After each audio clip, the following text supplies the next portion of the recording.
कौम आद का नाम सुना है? अरे आज ये दुनिया की वो ताकतें जो गरीब मजबूरों को मार रही हैं, बेकसूरों को मार रही हैं, जाके बता दो उनसे कभी दुनिया में कोई कौम आद भी आई? ऐसी कौम थी कि बड़े बड़े पहाड़ों को काट के मकान बनाती थी, और कौम आद के लोग कहते थे मन अशद्दु मिन्ना कुव्वा, हमसे पावरफुल कोई नहीं है, हमसे ताकतवर कोई नहीं है, हमसे शक्तिशाली कोई नहीं है। जानते हो अल्लाह ने अंजाम क्या किया?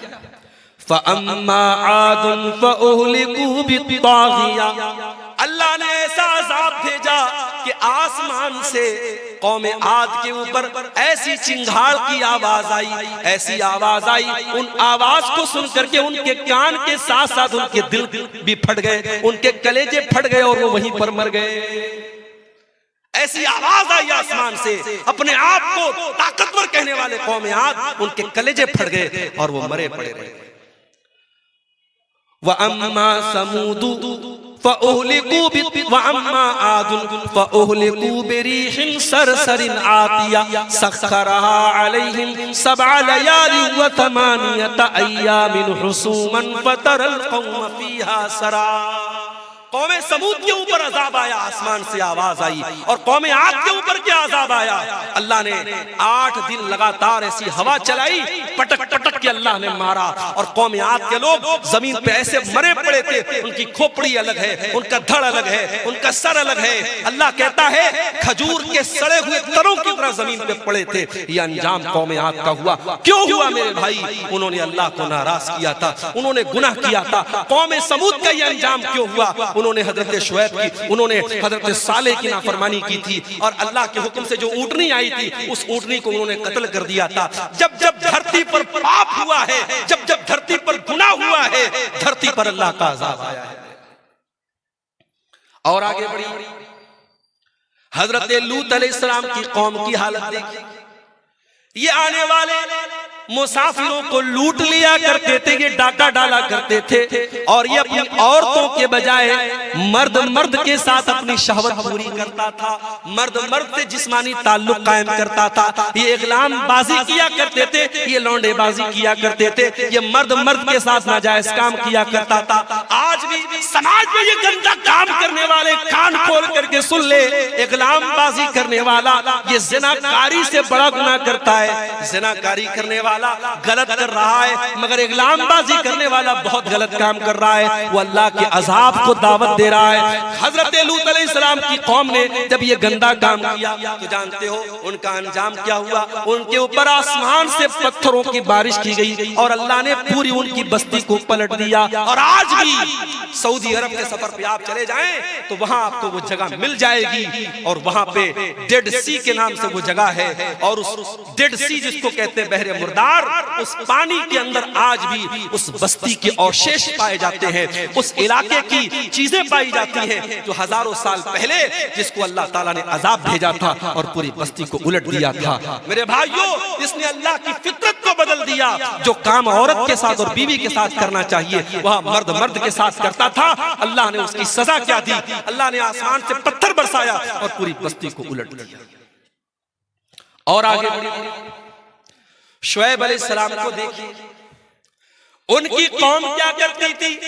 400 BC करती थी, अपने तराजू में डंडी मारा करती थी, और 1 किलो सामान देना होता था तो 900 ग्राम दिया करती थी। नाप तोल में कमी किया करती थी, 400 BC किया करती थी। अल्लाह ने हजरत शुएब अलैहिस्सलाम की कौम पर आसमान से ऐसी बदली भेजी, उनको जब बारिश थम गई और गर्मी लगने लगी और आसमान में बदली नजर आई, उनको लगा कि बारिश होगी, वो जल्दी से बदली के नीचे जाके खड़े हो गए, और बदली से आग बरसने लगी और पूरी बस्ती का काम खत्म हो गया। अल्लाह ताला ने ऐसा अजाब भेजा हजरत शुएब की कौम के ऊपर। मेरे भाइयों, इतिहास बताता है, कौमों की तारीख बताती है, जब जब धरती पर अल्लाह की नाफरमानी हुई है, गुनाह हुआ है, अल्लाह का अजाब आया है। इसीलिए अल्लाह कुरान के 20वें पारे के लास्ट में फरमाता है फकुल्लन अखज़ना बिज़ंबिही फमिनहुम मन अखज़तहु सैहतु वमिनहुम मन अरसलना अलैहि हासिबा वमिनहुम मन खसफना बिहिल अर्दा वमिनहुम मन अगरकना। मेरे बंदो, हमने हर कौम को जिसको हलाक किया उसके गुनाह की वजह से हलाक किया। किसी के ऊपर आसमान से पत्थर बरसाया, किसी के ऊपर आसमान से आवाज आई और किसी को जमीन में धंसा दिया और किसी को समंदर में डुबा डुबा के मार दिया। एक साहब थे, उनका नाम था फिरौन। वो क्या करता था? बच्चों को मरवा देता था, बच्चों को मरवा देता था। अच्छा, फिरौन का नाम हम सुनते हैं कहते बड़ा जालिम, और इस्राइल का नाम आता है तो हमारे कुछ लोग यूट्यूब पर और ट्विटर पे कहते हैं आई स्टैंड विद इस्राइल, मैं इस्राइल के साथ खड़ा।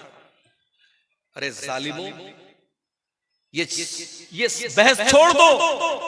इस्राइल में जुल्म किसके ऊपर हो रहा है, किस कम्युनिटी पर हो रहा है, किस कौम पर हो रहा है? ये सोचो, पिछले चंद महीनों में गाजा की सरजमीन पर हजारों छोटे छोटे बच्चे मार दिए गए। उनकी कटी फटी लाशें जाके देख लो मेरे भाई, आपके मुंह से निवाला न उतरेगा, आपके हलक से खाना न उतरेगा। अरे बच्चों की क्या गलती होती है मेरे भाई? बच्चे तो सबके प्यारे होते हैं। किसी कहीं स्कूल होता है रोड पर तो सरकार वहां पे बोर्ड लगाती है कि गाड़ी धीरे चलाइए, यहां बच्चों का स्कूल है। बच्चों के डॉक्टर के यहाँ जाओ तो बड़े बड़े वहां पे बोर्ड लगे रहते हैं, keep silent there are children, खामोश रहिए यहां पर बच्चे हैं। बच्चों से हम इतना प्यार करते हैं, बच्चों का इतना ख्याल करते हैं। मेरा प्रोग्राम होने वाला है मेरठ की सरजमीन पर 17 तारीख को। अभी आज वहां से फोन आया कि परमिशन नहीं मिला। मैंने कहा क्यों नहीं मिला? बोले 18 तारीख को एग्जाम होने वाला है और प्रशासन ने कहा कि हम आपको परमिशन नहीं दे सकते, बच्चों को रात में एग्जाम की तैयारी करना होगा, आप लाउड स्पीकर लगाएंगे, बच्चे तैयारी नहीं कर पाएंगे। इतना बच्चों का लोग ख्याल करते हैं। हजारों लाखों बच्चे मार दिए गए, उनकी लाशें बेगौर कफन पड़ी है मेरे भाई, और आज दुनिया उसका सपोर्ट कर रही है। एक फिरौन, उसको लोग गाली देते बड़ा जालिम था। अरे फिरौन तो बच्चों को मरवाता था, बच्चियों को नहीं मरवाता था। उसको किसी ने बताया था कि तेरी हुकूमत में बच्चा पैदा होगा जो आगे चल के तेरी हुकूमत को खत्म कर देगा। अपने आप को रब कहता था, अपने आप को खुदा कहता था, मगर इतना बुज़दिल था जब उसको बताया किसी ज्योतिषी ने कि तेरी हुकूमत में ऐसा बच्चा पैदा होगा, उसने ऑर्डर दे दिया, सारे बच्चों को मरवाने का ऑर्डर दे दिया। मगर अल्लाह की कुदरत देखो मेरे भाई कि उसने इतने बच्चों को मरवाया, मगर हजरत मूसा अलैहिस्सलाम को अल्लाह को बचाना था। अल्लाह ने कैसे बचाया, लंबा वाकया है, मैं वो आपको उधर नहीं लेके नहीं जाना चाहता हूं। किस तरीके से फिरौन के महल में और फिरौन के पैसे से हजरत मूसा की परवरिश होती है। और यही फिरौन जब मूसा अलैहिस्सलाम उससे आके कहते हैं कि ऐ फिरौन, मैं अल्लाह का रसूल हूं, मैं रब्बुल आलमीन का रसूल हूं, तो फिरौन अल्लाह का मजाक उड़ाता है, कहता है वमा रब्बुल आलमीन, ऐ मूसा कौन रब्बुल आलमीन? मैं सबका रब हूँ, मैं जिलाता हूँ, मैं मारता हूँ। वहाज़िहिल अनहारु तजरी मिन तहती, ऐ मूसा मैं मिस्र का बादशाह हूँ और ये बड़ी बड़ी नदियाँ मेरे महल के पास से गुजरती हैं। मैं इन नहरों का मालिक हूँ, मैं इन नदियों का मालिक हूँ। ऐ मूसा तू तो ढंग से बोल भी नहीं सकता है, तू क्या मेरा मुकाबला करेगा? ऐ मूसा कौन है तेरा अल्लाह? हामान जल्दी से सीढ़ी लाओ, मैं चढ़ के देखूं कि मूसा का रब क्या कर रहा है, मूसा का अल्लाह क्या कर रहा है। उसने अल्लाह का मजाक उड़ाया, उसने मूसा के रब का मजाक उड़ाया। अल्लाह ने अंजाम क्या किया? उसी फिरौन को जो अपनी हुकूमत पर बड़ा नाश किया करता था, अल्लाह ने पानी में डुबो डुबो करके मार दिया। वमिनहुम मन अगरकना, हमने बहुत सारे लोगों को जमीन में डुबा डुबा के मार दिया। अल्लाह का अज़ाब मेरे भाई गुनाहों की वजह से आता है। ये गुनाह बड़े खतरनाक होते हैं मेरे भाई। हमारे घर में कॉकरोच आ जाए, हम दवा लाते हैं। हमारे कमरे में चूहा आ जाए, हम चूहे को पकड़ने की मशीन लाते हैं। क्यों? क्योंकि हम ये मानते हैं कि हमें नुकसान पहुंचा रहा है। ये चूहे हमारे खाने पीने की चीजों को कतर जाएंगे, हमारे कपड़ों को बर्बाद कर देंगे, हम उनके लिए इंतजाम करते हैं। मेरे भाई हम चूहों को भगाने का इंतजाम करते हैं, हम कीड़ों को भगाने का इंतजाम करते हैं, हम मच्छरों के लिए मच्छरदानी का इंतजाम करते हैं। और दुनिया की सबसे खतरनाक चीज है गुनाह। हम गुनाह से बचने की कोई कोशिश नहीं करते। सबसे खतरनाक चीज है गुनाह मेरे भाई। और जानते हो गुनाह का असर बॉडी पर बाद में पड़ता है, गुनाह का असर सबसे पहले दिल पर पड़ता है। और नोट कर लो मेरी बात, मैं नौजवानों से कहना चाहता हूं, कभी खूबसूरती पर नाज मत करना, कभी अपने हुस्न पर नाज मत करना। अल्लाह को खूबसूरती और हुस्न से मतलब नहीं है, अल्लाह को तुम्हारे दिल से मतलब है। इन्नल्लाह ला यंजुरु इला सुवरिकुम व अजसामिकुम, अल्लाह के नबी फरमाते हैं अल्लाह तुम्हारे चेहरों को नहीं देखता है, अल्लाह तुम्हारे जिस्म को नहीं देखता है, अल्लाह तुम्हारे दिल को देखता है। इसीलिए अल्लाह के नबी फरमाते हैं इंसान की बॉडी में, इंसान के शरीर में एक हिस्सा ऐसा है, इज़ा सलुहत सलुहल जसदु कुल्लुहु, अगर वो सही है तो इंसान की बॉडी सही है, अगर वो गड़बड़ है तो इंसान की बॉडी गड़बड़ है। अला वहियल क़ल्बु, अल्लाह के नबी अपने सीने की तरफ इशारा करके फरमाते हैं ओ लोगों वो दिल है, वो दिल है, वो दिल है। दिल का दुरुस्त होना बड़ा जरूरी है।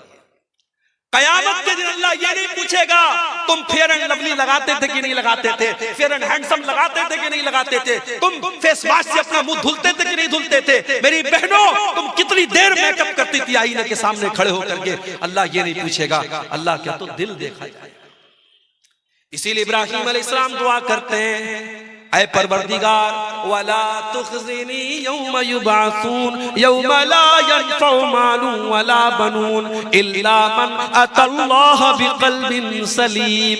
ऐ अल्लाह मुझे तू कयामत के दिन रुसवा न करना, मुझे तू कयामत के दिन जलील न करना। ऐ अल्लाह कयामत के दिन ना माल काम आएगा ना औलाद काम आएगी। ऐ अल्लाह कयामत के दिन तो वही कामयाब होगा जो साफ सुथरा दिल लेकर के आएगा। जब इंसान गुनाह करता है तो दिल नापाक हो जाता है, दिल गंदा हो जाता है, सबसे पहले दिल पर असर पड़ता है।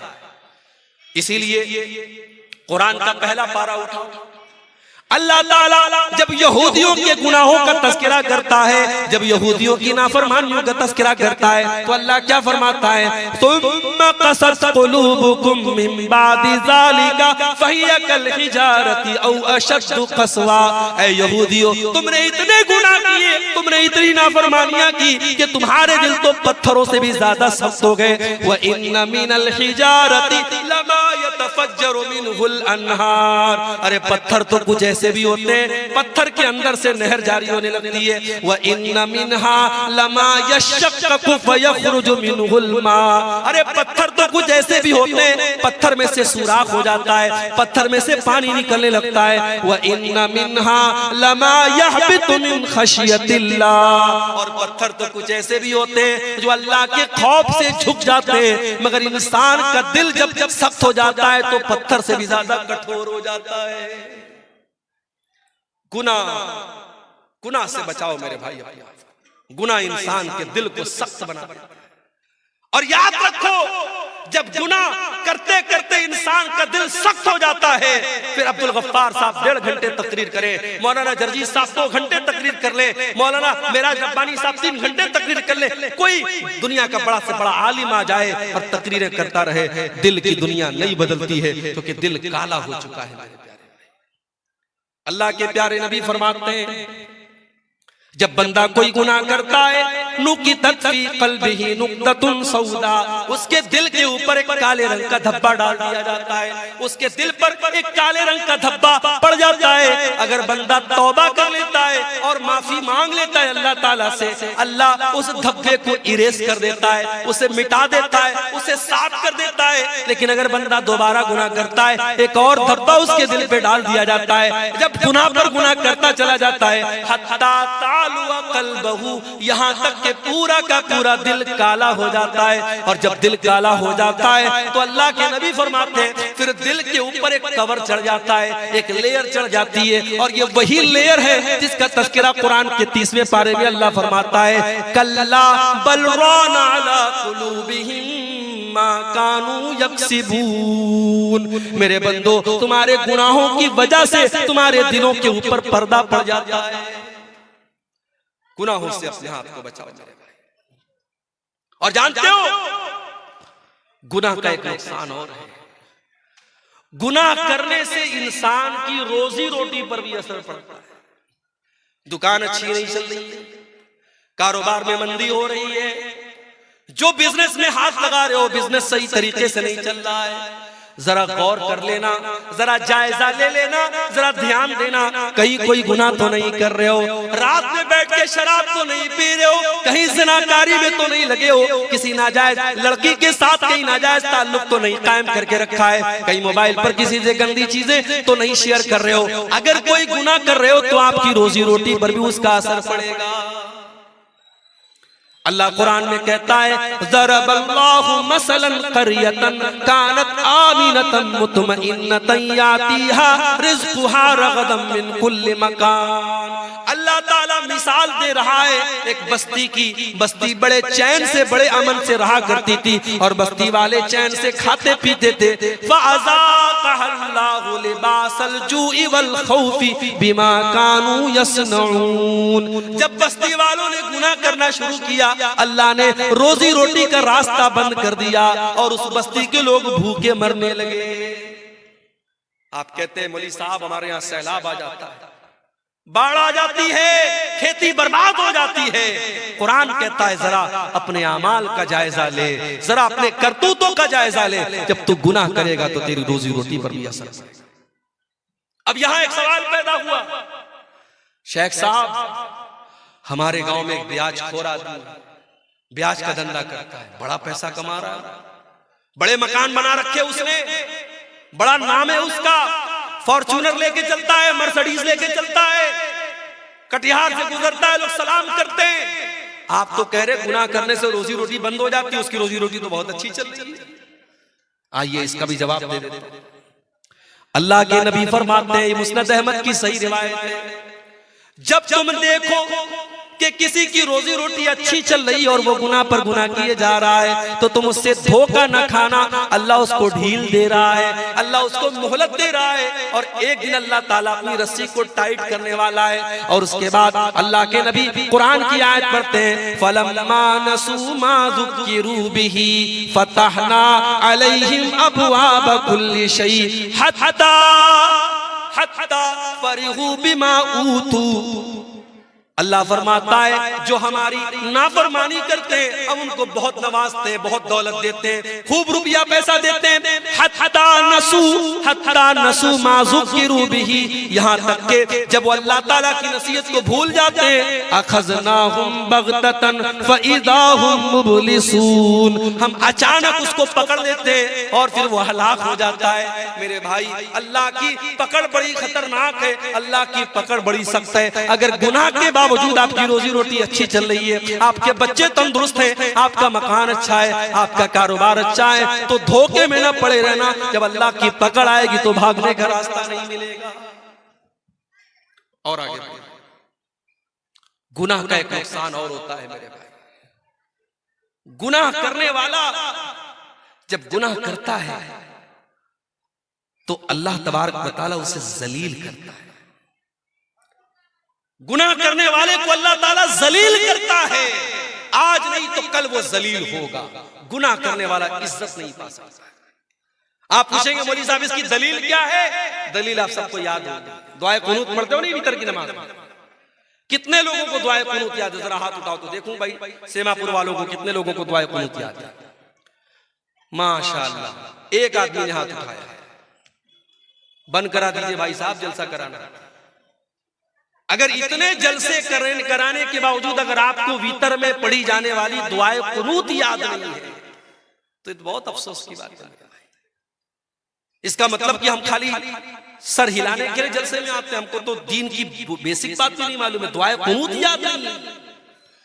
अल्लाहुम्मा हदीनी फी मन हदैत व आफिनी फी मन आफैत व तवल्लनी फी मन तवल्लैत व बारिक ली फी मा आतैत व क़िनी शर्र मा क़दैत फ इन्नका तक़दी व ला युक़दा अलैक इन्नहु ला यज़िल्लु मन वालैत व ला यइज़्ज़ु मन आदैत तबारक रब्बना व तआलैत।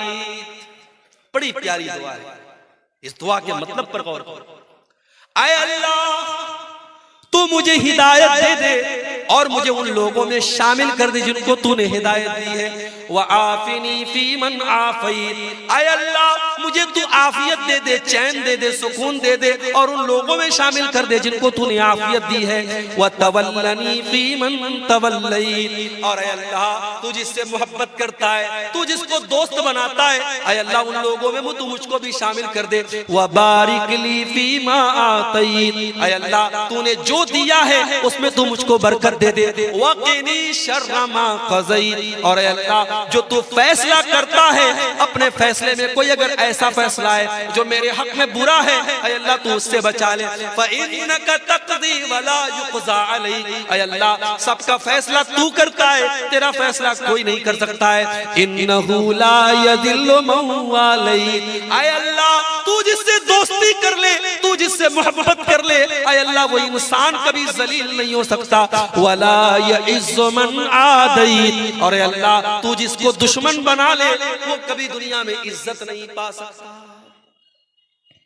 गुनाह करने वाला जलील होता है।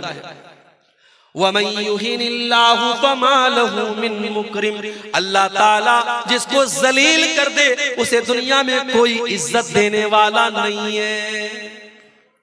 गुनाह की वजह से इंसान जलील होता है। गुनाह का एक नुकसान और है, गुनाह करने वाले की जिंदगी में पैसा आ सकता है, दौलत आ सकती है, शोहरत आ सकती है, नाम कमा सकता है, मगर सुकून कभी नहीं आ सकता। वो दौलत कमाएगा फिर भी रातों में उसको नींद नहीं आएगी, उसके बच्चे उसके नाफरमान हो जाएंगे, उसकी बीवी उससे बेवफाई करेगी, उसके घर में दौलत होगी, शोहरत होगी, सब कुछ होगा, मगर चैन और सुकून नहीं होगा। इसीलिए अल्लाह कुरान में कहता है वमन आरज़ा अन ज़िक्री फ़इन्न लहू मईशतन ज़न्का, ओ लोगों जो मेरे जिक्र से मुंह मोड़ेगा, जो मेरी शरीयत को छोड़ देगा, हम उसकी जिंदगी से सुकून को खत्म कर देंगे। व नाशुरुहु यौमल क़ियामति आमा, और क़यामत के दिन हम उसको अंधा बना करके उठाएंगे। क़ाला रब्बि लिमा हशरतनी आमा, वो बंदा कहेगा अल्लाह तू मुझको अंधा बना के क्यों उठा रहा है, मैं तो दुनिया में अच्छा भला देखा करता था। अल्लाह फरमाएगा क़ाला कज़ालिका अततका आयातुना फनसीतहा व कज़ालिकल यौम तुनसा, अल्लाह फरमाएगा मेरे बंदे मेरी आयतें तेरे सामने पढ़ी जाती थी, तू देख करके अनदेखा कर देता था, तू अंधा बन जाता था, तू मुझको भूल गया, मैं तुझको भूल गया। तो गुनाह करने से सुकून खत्म होता है। और एक बड़ा खतरनाक पॉइंट बता रहा हूं, नोट कर लो। गुनाह का एक बहुत बड़ा नुकसान बता रहा हूं, गुनाह करने वाला नेकी से महरूम हो जाता है। आज के दौर में कोई कहता है साहब फजर में नींद नहीं खुलती, क्यों नहीं खुलती भाई? तुमको 3 बजे कटिहार से ट्रेन पकड़नी है, गुवाहाटी जाना है, बनारस जाना है, दिल्ली जाना है, तो 2 बजे उड़ जाता है और अपने घर से निकलता है कि मुझे कटिहार 1 घंटा पहले निकलना है, ट्रेन मुझे पकड़नी। कैसे उड़ जाता है? फजर में नहीं उठता है। क्यों नहीं उठता है? गुनाह की वजह से अल्लाह तुझे फजर की नमाज से महरूम कर रहा है। याद रखो मेरे भाई, जब इंसान गुनाह करता है अल्लाह ताला उससे अच्छे काम की तौफीक छीन लेता है। और बड़े पॉइंट की बात बता रहा हूं, अगर अल्लाह ताला आपसे अच्छा काम ले रहा है, मस्जिदों में आप पैसा दे रहे हैं, मदरसों में आप चंदा दे रहे हैं, उलमा के ऊपर आप खर्च कर रहे हैं, दीन के ऊपर आप खर्च कर रहे हैं, किताबें छपवा के बांट रहे हैं, गरीबों की मदद कर रहे हैं, तो अल्लाह का शुक्र अदा कीजिए। अल्लाह आपसे काम ले रहा है, ये सबके बस की बात नहीं है। अल्लाह आपसे अपने दीन का काम ले रहा है। इंसान जब गुनाह करता है अल्लाह तबारक व तआला उसे नेकी से महरूम कर देता है। जंगे तबूक का मौका याद करो, इस्लाम के अंदर एक ऐसी जंग भी लड़ी गई, दुश्मन से कोई लड़ाई नहीं हुई, कोई जंग नहीं हुई, मगर अल्लाह के नबी के दौर में जो लड़ाइयां और जो जंगें हुई उसमें गज़वे तबूक का नाम आपको बहुत आगे आगे नजर आएगा। ये वो जंग थी जिसमें अल्लाह के नबी ने सहाबे किराम को, अल्लाह ताला ने ईमान वालों के ईमान को परख लिया था। 700 किलोमीटर का सफर करना था, मदीना से 700 किलोमीटर दूर जाना था और उस दौर की सुपर पावर से मुकाबला करना था, रोमन एम्पायर से मुकाबला करना था। अल्लाह के नबी की आदत थी जब लड़ाई के लिए घर से निकलते थे तो सहाबा को सही डायरेक्शन नहीं बताते थे। पूरब जाना होता था कहते थे पश्चिम जाना है, उत्तर जाना होता था कहते थे दक्षिण जाना है। अल्लाह के प्यारे नबी सही डायरेक्शन नहीं बताते थे, मगर जंगे तबूक एक ऐसी जंग है अल्लाह के नबी ने बिल्कुल सही डायरेक्शन बताया था और कहा था ऐ मेरे सहाबा हमें तबूक जाना है, हमें मदीना से 700 किलोमीटर दूर जाना है, हमें इस रास्ते पर जाना है। गर्मी का मौसम था, खजूरों के पकने का टाइम था। उस जंग में बहुत सारे मुनाफिक लोग नहीं गए, बहुत सारे मुनाफिक लोग नहीं गए, 2-4 सच्चे मुसलमान भी नहीं गए अपनी काहिली की वजह से। उन्होंने बाद में अल्लाह से तौबा कर ली, लेकिन जो मुनाफिक लोग थे, जो बेईमान लोग थे, जो कामचोर लोग थे, जो अल्लाह और उसके रसूल को धोखा देने की कोशिश करते थे, जब अल्लाह के नबी वापस आए तो अब ये आके बहाना कर रहे, कोई लंगड़ा के आ रहा है, अरे अल्लाह के नबी मेरी तो पैर में बहुत दर्द था, मैं इसलिए नहीं जा पाया, और अरे अल्लाह के नबी मेरे पास पैसा नहीं था, मेरे पास ये नहीं था, मेरे पास वो नहीं था। अल्लाह के नबी कहते थे अच्छा भाई चलो ठीक है, जाओ जाओ, तुमको माफ किया, तुमको माफ किया। अल्लाह के नबी कह के नजरअंदाज कर देते थे। नबी ने तो माफ कर दिया, नबी ने नजरअंदाज कर दिया, मगर कुरान में अल्लाह ने उन मुनाफिकों की पोल खोल दी। अल्लाह ने फरमाया वलौ अन्नहुम अरादुल खुरूज लअद्दू लहू उद्दतन, ऐ मेरे नबी अगर ये मुनाफिक लोग आपके साथ जाना चाहते तो तैयारी करते, इन्होंने कोई तैयारी नहीं की, ये कोई तैयारी इन्होंने नहीं की। इसका मतलब कि ये झूठ बोल रहे हैं, ये कामचोर लोग हैं, ये अल्लाह की इबादत से भागने वाले लोग हैं। वलौ अन्नहुम अरादुल खुरूज लअद्दू लहू उद्दतन वलाकिन करिह ऐ नबी इन मुनाफिकों को अल्लाह ताला ने महरूम कर दिया, ये चाहते तब भी आपके साथ जा नहीं सकते थे, अल्लाह ने इनको बिठा दिया। मेरे भाई अगर फजर की नमाज के लिए आपको अगर उठने का इरादा होता, 5:30 बजे फजर की अजान होने वाली है, 5:15 बजे का आप अपने मोबाइल पर अलार्म सेट करते और 5:15 बजे उठ करके आप मस्जिद में आते। जब मुअज्जिन अस्सलातु खैरुम मिनन नौम की आवाज देता आपके कानों में वो आवाज पड़ती। जब आपने इरादा ही नहीं किया, जब आपका मन ही नहीं था, जब आपने उसके बारे में सीरियस उसको लिया ही नहीं, तो अल्लाह आपसे उसे उसकी तौफीक क्यों देगा। इसीलिए हजरत फुज़ैल इब्न अयाज कहा करते थे कि अगर तुम रात में तहज्जुद की नमाज ना पढ़ सको और नेकी का काम ना कर सको तो जरा गौर करना, फ़अलम अन्नका मुक़ब्बलुन क़ब्बलतका ज़ुनूबुका, तो समझ लेना कि तुम्हारे गुनाहों ने तुमको जकड़ लिया है, तुम अपने गुनाहों के बंधन में बंधे हुए हो। मेरे भाइयों अपने आप को गुनाहों के बंधन से मुक्त करो, जब तक गुनाहों के बंधन में हम बंधे रहेंगे अल्लाह ताला नेकी की तौफीक हमको नहीं देगा। अब 2-3 चीजें और बयान करके बात खत्म कर रहा हूं। गुनाह करने वाला जब गुनाह करता है, नोट कर लो मेरी बात, गुनाह करने से दुश्मनी बढ़ती है, नफरत बढ़ती है। 2 दोस्तों में दरार पैदा क्यों होती है? गुनाह की वजह से।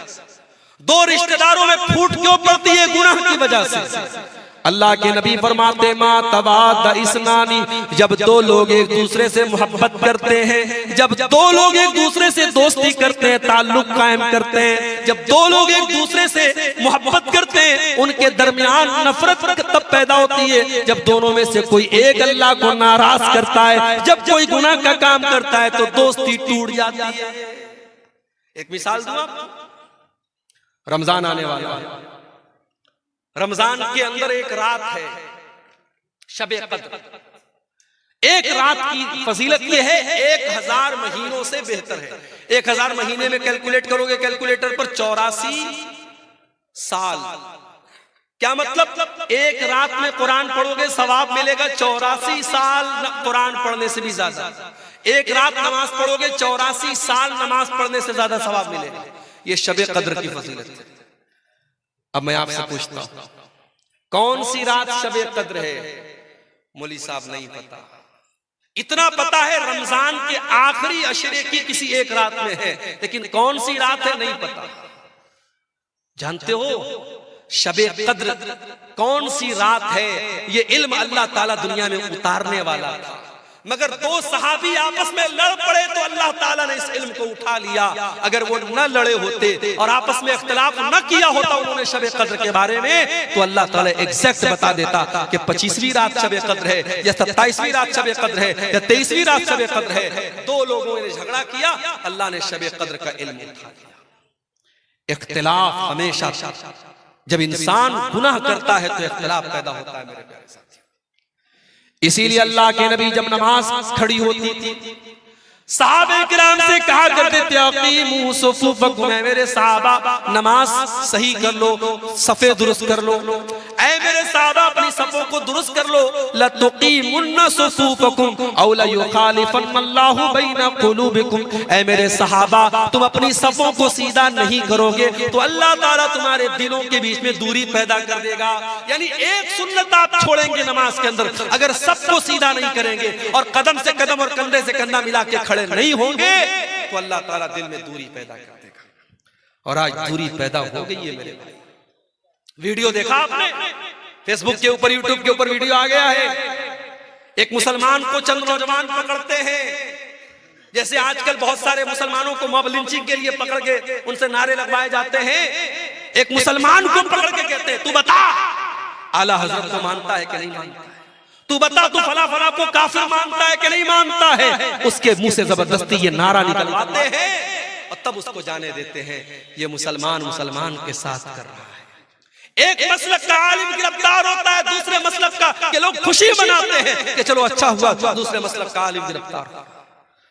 लगेगी आग तो घर और भी आएंगे जद में, यहाँ पे सिर्फ हमारा मकान थोड़ी है। मेरे भाई जब नफरत की आग लगेगी तो दूसरों के घर भी जलेंगे, सिर्फ एक इंसान का घर नहीं जलेगा। अगर आज जमात अहले हदीस का कोई आलिम अगर मुसीबत में है और दूसरे मसलक के लोग खुशी मना रहे हैं साहब चलो अहले हदीसों का मौलवी गिरफ्तार हो गया और मुसीबत में फंस गया, तो आज हमने देखा अभी हाल में मामला पेश आया। मुफ्ती सलमान अजहरी साहब जो है मुंबई के बरेलवी मसलक के आलिम हैं, हमारा उनसे अकीदे का इख्तिलाफ है, मसलक का इख्तिलाफ है, लेकिन वो अपनी जगह है। लेकिन बहरहाल वो मुसलमानों के एक जमात के आलिम हैं।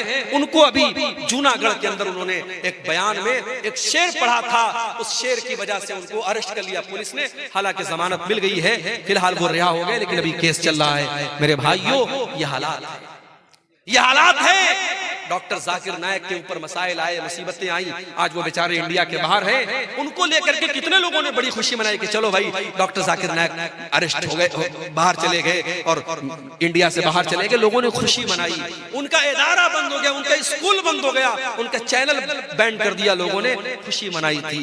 मेरे प्यारे साथियों ये आपस में नफरत और अदावत क्यों पैदा होती है? जब इंसान गुनाह करता है, गुनाहों की वजह से इंसान के दिल में दूरियां पैदा होती है। और जानते हो एक नुकसान और है गुनाह का। जब इंसान गुनाह करता है तो उसके बीवी और बच्चों के अखलाक पर भी असर पड़ता है। बच्चे नाफरमान क्यों हैं? बीवी नाफरमान क्यों है? कभी गौर करना, बाप गुटखा खा रहा है, बाप बीड़ी पी रहा है, बाप सिगरेट पी रहा है, बाप शराब पी रहा है और ये उम्मीद करता है मेरा बेटा पांचों टाइम का नमाजी हो सकता है, पॉसिबल है। लेकिन अगर बाप अगर बदचलन है तो औलाद भी बदचलन होगी। अगर माँ बदचलन है तो बेटियां भी बदचलन होगी। माँ बाप का असर पड़ता है बच्चों के ऊपर। इसलिए अगर चाहते हो हमारे बच्चे सही हो जाएं, हमारी बेटियां सही हो जाएं, तो अपने अखलाक और किरदार को हमें अच्छा बनाना पड़ेगा। जब तक हम गुनाहों से नहीं बचेंगे हमारी औलाद की अल्लाह ताला उनकी इस्लाह नहीं करेगा। इसीलिए कुरान हमसे ये कहता है अपनी औलाद को भी जहन्नम की आग से बचाने की फिक्र करो और अपने आप को भी जहन्नम की आग से बचाने की फिक्र करो। या अय्युहल्लज़ीना आमनू कू अनफुसकुम व अहलीकुम नारा, ऐ ईमान वालों अपने आप को और अपने घर वालों को जहन्नम की आग से बचाओ। अब ये तो हो गए गुनाहों के नुकसान। अब तकरीर का आखिरी पॉइंट कि वो क्या तरीका है जिससे हम गुनाहों से बच जाएं। क्या ऐसा करें हम कि हम गुनाहों से बच जाएं? कुरान हमें तरीका बताता है। अक़िमिस्सलाता तरफ़यन नहारी व ज़ुलफ़म मिनल लैल, नमाज कायम करो दिन के दोनों किनारे पर, फजर की नमाज भी कायम करो और मगरिब की नमाज भी कायम करो, दिन के दोनों किनारों पर नमाज कायम करो, व ज़ुलफ़म मिनल लैल, और रात के कुछ हिस्से में भी नमाज कायम करो, यानी इशा की नमाज भी पढ़ो। या 3 नमाजों का जिक्र हुआ, हालांकि नमाज 5 टाइम की है।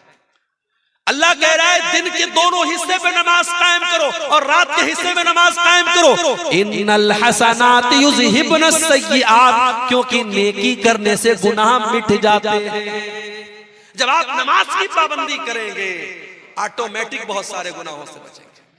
हमारे बहुत सारे नौजवान, मैं जानता हूं, इंटरनेट का दौर है, मोबाइल पर गंदी चीजें देख रहे हैं, गंदी आदतों में पड़े हुए हैं। कभी कभी मेरे पास व्हाट्सएप पर ऐसे नौजवानों का मैसेज भी आता है, शेख साहब एक गंदी आदत में पड़ा हुआ हूँ, दुआ कर दीजिए मेरे लिए, अल्लाह मुझे इस्लाह, मुझे कोई तरीका बता दीजिए। तरीका मैं कुरान का आपको बताता हूँ, कुरान का तरीका आपको बताता हूँ। अक़िमिस्सलाता इन्नस्सलाता तन्हा अनिल फ़हशाई वल मुनकर, नमाज कायम करो, बेशक नमाज आपको बेहयाई से और बुराई से रोकेगी। बेहयाई और बुराई से नमाज रोकेगी मेरे भाई। जब आप नमाज की पाबंदी करेंगे ऑटोमेटिक बहुत सारी गंदगी से, आप शराब पीने वाला अगर शराब भी पी रहा और नमाज भी पढ़ रहा है, दोनों एक साथ नहीं चल सकते। जब नमाज की पाबंदी करेगा तो शराब के अड्डे पर नहीं जाएगा। जब वो अपने दिल में ये तय कर लेगा मुझे 5 टाइम नमाज पढ़ना है, जब दोस्त लोग कहेंगे चलो शराब के अड्डे पे चलो, कहेगा नहीं यार शराब पी लूंगा तो ऐशा कैसे पढ़ूंगा, फजर कैसे पढ़ूंगा, शराब की आदत छूट जाएगी। मोबाइल पर गंदी चीजें देख करके अपने आप को जो इंसान नापाक कर लेता था, जब उसे इस बात की चिंता होगी मुझे सुबह फजर की नमाज पढ़नी है, वो मोबाइल को बंद कर देगा, अपने आप को दूर करेगा, नहीं मुझे फजर की नमाज पढ़नी है। अपने दिल में ये अहद कर लो मेरे नौजवान साथियों, अगर इस गंदगी से अपने आप को बचाना चाहते हो, अपने दिल में ये अहद कर लो मुझे नमाज की पाबंदी करना है।